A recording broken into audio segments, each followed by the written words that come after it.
রাজার খিলাফ যদি পরজন্মে বাইরে হতে ব্রজের রাখাল বালক, তবে নিভিয়ে দেব নিজের ঘরে সুসভ্যতার আলো।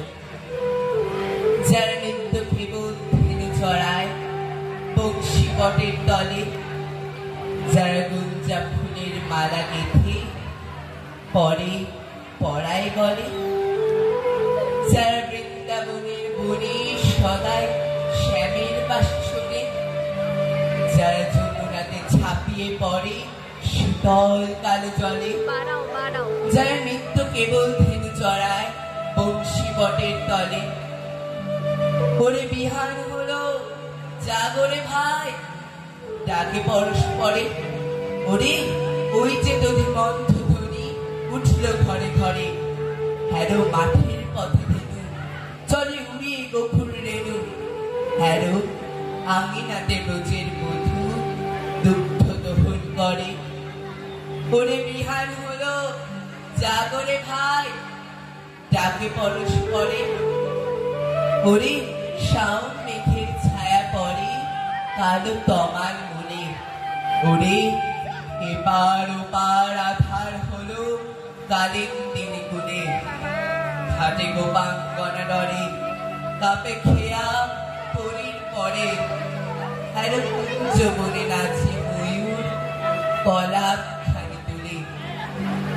ওরে শাওন মেঘের ছায়া পড়ে কালো তমাল মনে। মোরা নবনবীন ফাগুন রাতে নীল নদীর তীরে, কোথা যাব চলি অশোক বনে শীতকুঞ্জ শিরে।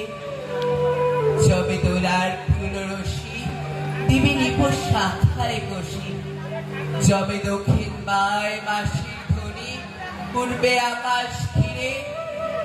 মোরা রাখাল মিলে করব মেলা নীল নদীর তীরে।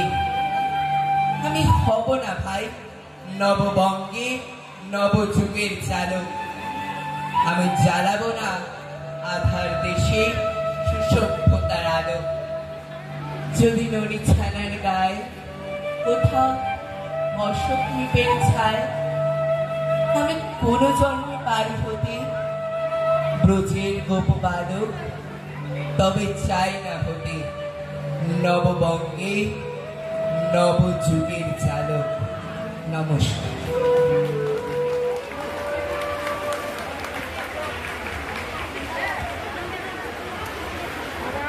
খুব সুন্দর একটি আবৃত্তি আমরা শুনলাম।